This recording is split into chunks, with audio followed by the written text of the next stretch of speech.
माझ्यासोबत बीड जिल्हाधिकारी कार्यालयामध्ये बीडची कलेक्टर दीपा मुधोळ मुंडे मॅडम, धनंजय मुंडे आणि सगळे खूप काही लोक होते तिकडे, 2,500 लोक होते. त्या दिवशी दीपा मुधोळ मुंडे मॅडमचे केबिनमध्ये माझ्यासोबत काय काय घडलेलं आहे, फक्त तुम्ही मला ते CCTV फुटेज द्या, जे मी तुम्हाला निवेदन दिलेलं आहे. महिला आयोग की अध्यक्षा रुपालीताई म्हणताय की करुणा मुंडेला मी न्याय दिलेला आहे आणि निकाली काढली आहे. पण कशाची निकाली काढली आहे तुम्ही फक्त मी हात जोडून विनंती करते, न्याय तर सोडा, न्याय तर खूप लांबची गोष्ट आहे, तुम्ही देऊ शकत नाही.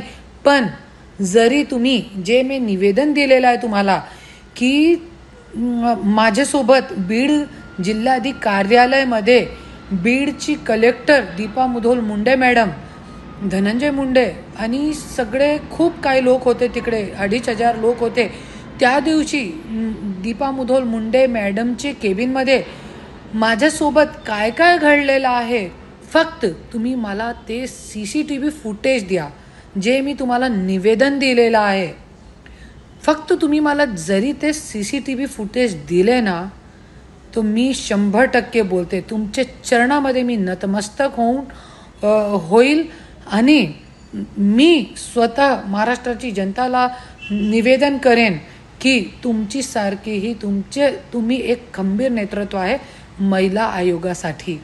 मी अशी प्रार्थनापूर्ण महाराष्ट्रानं करेन.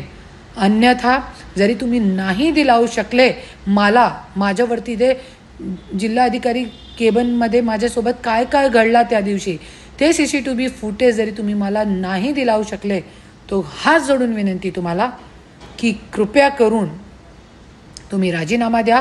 क्योंकि तुमच्यासाठी फक्त एक खुर्ची आहे, पण महाराष्ट्राची महिलांच्यासाठी, गोर गरीब भोली भापडी महिलांच्यासाठी ते एक न्यायालय आहे, ज्याच्यामध्ये खूप महिलांच्यासाठी न्याय होऊ शकतो, दारूबंदी होऊ शकतो.